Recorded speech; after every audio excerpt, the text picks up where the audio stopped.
तो भगवान शंकर ने इस प्रकार से दक्ष का यज्ञ भी पूर्ण किया और सती माता ने अपने प्राणों को छोड़ते समय यही कहा भगवान से कि सती मरत हरि सनवर मांगा, जन्म जन्म शिव पद अनुरागा, कितने कारण हिमगिर गृह जाई, और जन्मी पार्वती तन पाई। भगवान से वरदान मांगा कि जन्म जन्म शिव पद अनुरागा। हे रघुनाथ जी, हे भोलेनाथ, चाहे एक नहीं 1000 जन्म मिले, पर जब भी जन्म मिले मेरे मन में भगवान शंकर के प्रति ही अनुराग हो, प्रेम हो, और किसी के प्रति नहीं। और उनका अगला जन्म भया तो हिमाचल के यहाँ पार्वती के रूप में उत्पन्न भया। देखो, सती माता शंकर जी हैं विश्वास, सती माता है श्रद्धा। दक्ष के यहाँ जब इनका जन्म भया तो वो श्रद्धा थोड़ी चंचला थी। दक्ष का मतलब ही होता है, जैसे हम लोग लौकिक भाषा में भी कहते हैं कि हाँ भैया वो जान गए, पढ़ लिख के दक्ष हो गया, सब आप तो हैं। तो दक्ष मतलब जिसके अंदर अपनी बुद्धि पर भरोसा अधिक हो, जो अपनी बुद्धि को अधिक माने, जो अपनी बुद्धि से देखी हुई चीज को ही सच माने, जो उसकी बुद्धि स्वीकार करे उसी को सच माने, और जिसको वो स्वीकार न करे उसको वो झूठ माने। तो सती मैया दक्ष की पुत्री थी तो उनके अंदर बुद्धि तत्व तो अधिक था, थी तो श्रद्धा, पर श्रद्धा उनकी डगमगाती नहीं थी, चंचल थी। पर अब की बार पर्वत की पुत्री बन के आई हैं। अर्थात जिस तरह से पर्वत अचल होता है, जिस तरह से पर्वत कभी एक जगह से दूसरी जगह जाता नहीं है, उसी तरह से यह श्रद्धा बन के पार्वती बन करके आई है पर्वत की पुत्री के रूप में, कि अब यह श्रद्धा अचल रहेगी, कभी डुलने वाली नहीं है। एक दिन की बात कि नारद जी महाराज हिमाचल के यहाँ पधारे, और हिमाचल और मैना मैया ने बड़ा सत्कार किया नारद जी का, बड़े प्रेम से सत्कार किया, उनका बिठाया, नैवेद्य आदि पूजन किया, धूप दीप आरती से भोग लगाया भगवान नारद जी को, और कहते हैं महाराज ये हमारी पुत्री हुई है, और जब से भई है तब से पूरे हिमाचल नगरी में हर तरह से सुमंगल मंगल ही मंगल हो रहे हैं। तो आपसे हमारा यह प्रार्थना है कि इस हमारी पुत्री के गुण और दोष देख करके बचाइए। इसके हाथ हस्तरेखा देखो और इसका गुण और दोष देख करके बताइए कि क्या इसके अंदर गुण है, क्या दोष है। नारद जी ने कहा कि देवी देखो, ज्योतिष का एक बड़ा अच्छा नियम है कि ज्योतिष में सबसे पहले जो अच्छी अच्छी बातें हैं वो बताते हैं जातक के बारे में। जातक मतलब जो जन्म, जिसका जन्मांक देख रहे हैं, जिसके बारे में देख रहे हैं, उसके बारे में पहले सबसे अच्छी अच्छी बात बताते हैं। लेकिन जो बुरी बात होती है वो हम बताते हैं कब? बाद में, सबसे लास्ट में। पता लगे पहले बुरी बता दे तब भी क्या महाराज बस करो, अब यही बंद हो जाओ। इसलिए नारद जी महाराज ने सबसे पहले सती माता के, पार्वती मैया के बारे में सब अच्छी अच्छी बातें बताई कि सुंदर सहज सुशील सयानी, सुंदर सहज सुशील सयानी, नाम उमा अंबिका भवानी, नाम उमा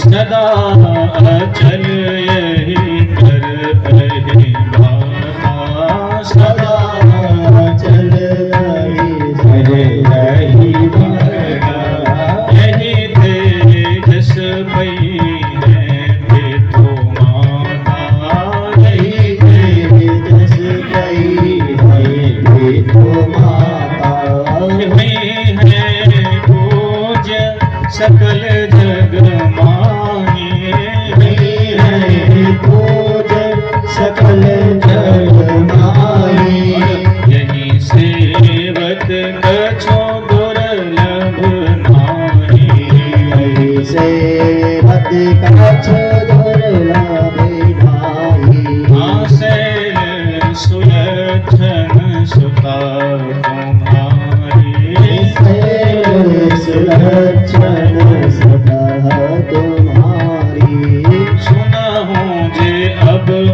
अवगुण दोई चारी, सुनाऊं जे अब अवगुण दोई चारी। कहते हैं महाराज आपकी जो बिटिया है ना समस्त सुलक्षणों से युक्त है, सुंदर सहज सुशील सयान है। अच्छा सुंदर भी हो और शील गुण भी हो, पर सयानी ना हो तो, समझदार ना हो तो कोई मतलब विशेष बात नहीं बनेगी। इसलिए सुंदर भी होगी, सुशील भी होगी और सयानी मतलब बुद्धिशाली भी होगी, बुद्धिमान भी होगी। इसके नाम उमा, अंबिका आदि भवानी होंगे। समस्त शुभ लक्षणों से ये उपयुक्त है। पतिव्रता नारियां जो इसका नाम लेकर के पातिव्रत धर्म को बड़े प्रेम से पालन कर लेंगी।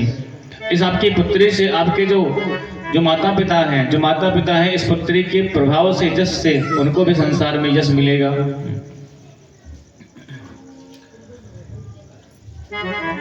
तो हे हिमाचल, आपकी यह पुत्री हर प्रकार से सद्गुणों से युक्त है, कोई भी इसके अंदर दुर्गुण नहीं है।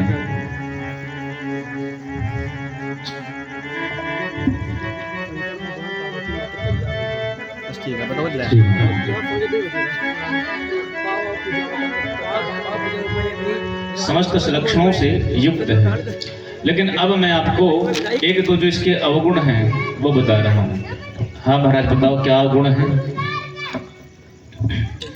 तब कहते हैं कि अगुण अमान, मातु पितुहीना, उदासीन सब संशय छीना।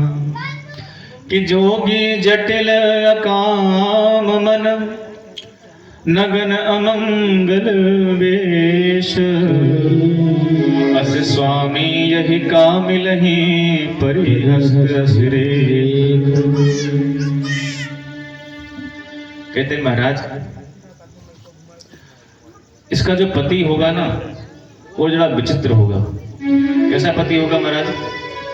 तब नारद जी कहते हैं अगुण अमान और बोले मातु पितुहीना, उदासीन सब संशय छीना।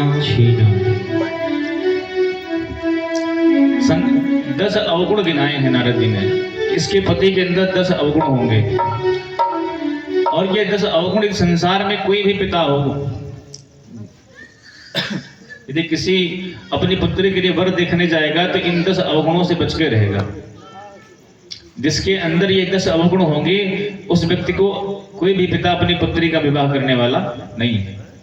पहला गुण क्या बताया इन्होंने? दुर्गुण। बोले अगुण।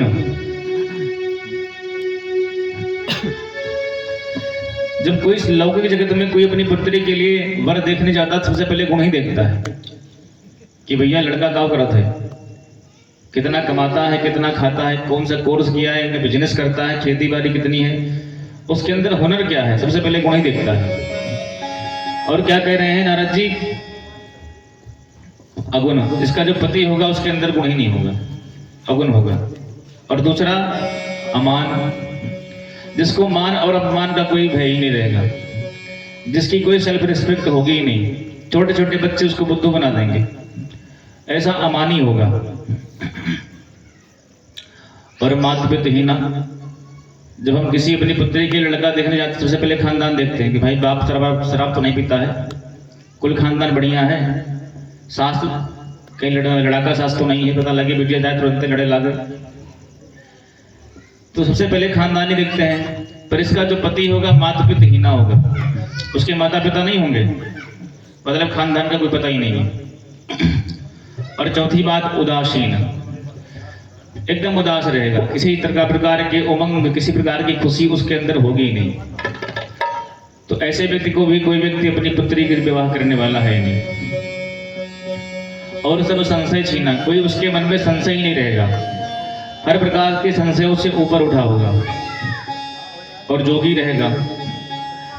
अब कोई व्यक्ति अपनी पुत्री का विवाह कोई जोगी वैरागी थोड़ी करेगा, पर जोगी होगा इसका पति। जटिल, आसानी से समझ में नहीं आएगा कि क्या किस तरह का इंसान है ये, चाहता क्या है। और अकाम मन, उसके मन में कोई कामना नहीं होगी, बिना कामना के जीवन चलता नहीं है। गृहस्थ जीवन में आओ तो कामना जरूरी है भैया, धर्मपत्नी आती हैं तो कुछ ना कुछ उनकी फरमाइश होती है, भले पुरुष की कामना ना हो पर माताओं की कामना बहुत भयंकर होती है। आए दिन कोई ना कोई कामना इच्छा उत्पन्न होती रहती है। तो बेचारा उसकी इच्छा ना भी हो तो पर उनकी इच्छा पूर्ण करने के लिए उसको कुछ ना कुछ तो करना पड़ता ही है। पर तो इसका जो पति होगा वो अकाम अमन होगा, इसके अंदर कोई कामना ही नहीं होगी।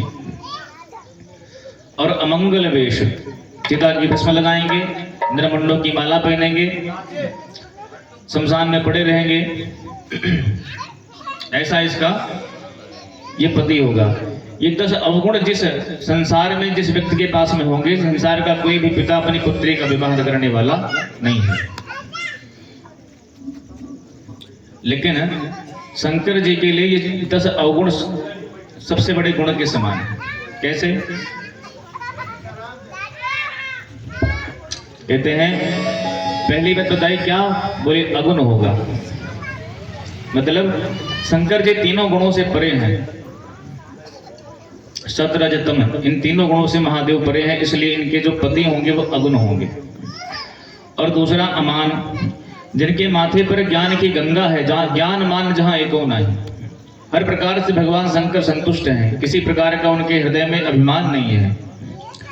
राम जी के ही ध्यान में, राम जी की भक्ति में मस्त रहते हैं। और तीसरा मातृ पितहीना, सारे संसार की उत्पत्ति तो महादेव से भई है, इनके माता पिता कौन हो सकते हैं? तो सारे संसार के माता पिता ये खुद ही हैं। और उदासीन, संसार के सभी प्रकार के जो विषय हैं उन सबसे उदासीन हैं। बस एक राम जी के नाम से ही उनका अधिक प्रेम है, बाकी किसी संसार के पदार्थ से उनका प्रेम नहीं है। जब माता पार्वती का विवाह हुआ ना शंकर जी से, तो पार्वती मैया ने कहा कि प्रभु आपने भगवान नारायण को देखो बढ़िया वैकुंठ बना लिया, ब्रह्मा जी ब्रह्मलोक में बढ़िया रहते हैं, एक आप ही कैलाश में पहाड़ पर पड़े रहते हो, तो कम से कम बढ़िया एक सुंदर महल अपने लिए बनाओ। शंकर जी ने कहा देखो देवी, संसार के अधिक बवाल में मत फंसो, प्रेम से इस पहाड़ पर बैठी रहो, भगवान के नाम का कीर्तन करो, प्रेम से रहो, क्या दिक्कत है? पर पार्वती मैया ने कहा नहीं नहीं, मेरी इच्छा होती है कि हमारा भी अपना एक बढ़िया सोने का महल हो, बढ़िया नौकर चाकर हो, और हर प्रकार से हमारे लिए भी अनुकूलता हो। कितनी दिक्कत होती है। शंकर जी ने कहा ठीक है बनवाते हैं। पत्नी की भाई इच्छा है तो पूर्ण तो करनी पड़ेगी। शंकर जी ने बुलाया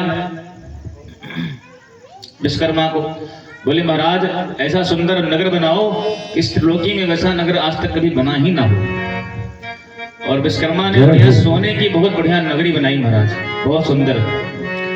शंकर जी ने कहा इस गृह प्रवेश, इस घर में प्रवेश तो तभी करेंगे जब पंडित जी गृह प्रवेश करवाएं। पंडित जी को बुलाया गृह प्रवेश करवाने के लिए। पंडित जी आए बेचारे, पूजन करवाया, सब कुछ करवाया। भगवान शंकर ने कहा सब कुछ ठीक है, लेकिन जब तक गुरु दक्षिणा ना दी जाए पंडित को, तब तक मैं इस घर के अंदर प्रवेश कर सकता नहीं। उस पंडित से पूछा कि क्या चाहिए तुम्हें? तो पंडित तो कुछ नहीं बोला, पर उसकी धर्मपत्नी बड़ी चालाक थी, बोली है महलवा मांग लिया, सोना मांग लिया। और शंकर जी से वही महल मांग लिया। शंकर जी ने कहा ठीक है ले जाओ, दान कर दिया।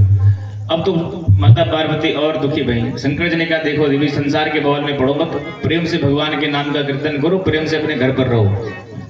तो शंकर जी जो संसार को मिलने वाले पदार्थ हैं उनसे उदासीन हैं, कोई उनकी उनमें आसक्ति नहीं है। समस्त संशय, कोई संशय उनके दिमाग में नहीं है, क्योंकि संशय तो उसको होता है जो व्यक्ति संसार से मन बुद्धि लगाए हुए है। जिनका राम से मन लगा हुआ है उनके हृदय में कोई संशय हो सकता नहीं है। 10 अवगुण भगवान शंकर के लिए सद्गुण के समान है। अब जब इतना बताया तो शंकर जी तो महाराज हिमाचल और मैना दुखी हो गई। यदि मेरी पुत्री को ऐसा पति मिलेगा तो मैं तो विवाह करूंगी नहीं, बिटिया मेरी कुंवारी रहेगी ठीक है, पर ऐसे पति के साथ में अपनी बेटी का विवाह करने वाली मैं हूं नहीं। अब नारद जी ने कहा सुनो देवी, समर्थ कहूं नहीं दोष गोसाई, रवि पावक सुर सर की नाई। जितने दुर्गुण मैंने बताए 10 बताए हैं, वो 10 दुर्गुण 10 गुण भगवान शंकर में घटित होते हैं। यदि आपकी बेटी का विवाह शंकर जी से हो जाए तो मजा हो जाए। हर प्रकार से वो जो दुर्गुण है वो सदगुण में बदल जाएंगे, क्योंकि समर्थ कहूं नहीं दोष गोसाई। जो समर्थवान होते हैं उनको कोई दोष नहीं लगता है। किसी ने कहा भाई जिसके पास बहुत पैसा है, बढ़िया उसके पास पावर है समाज में, वो कुछ भी करे ऊंच नीच, उसके लिए सब समर्थवान है, उसको कोई दोष नहीं लगता। बोले नहीं नहीं, गोस्वामी जी कहते समर्थ कहूं नहीं दोष गोसाई। चाहे पैसा हो चाहे कुछ भी हो, जो उसके अंदर दोष है तो वो समर्थवान नहीं है। मैं समर्थवान उसी को कहूंगा जिसके अंदर कोई दोष ना हो, और ऐसे महादेव हैं, इसलिए शंकर जी में कोई दोष नहीं है। इस प्रकार से कहा और नारद जी समझा के चले गए हैं। अब हम माता पार्वती की तपस्या की चर्चा करें, उससे पूर्व एक भजन हो जाए बढ़िया से भगवान के नाम का।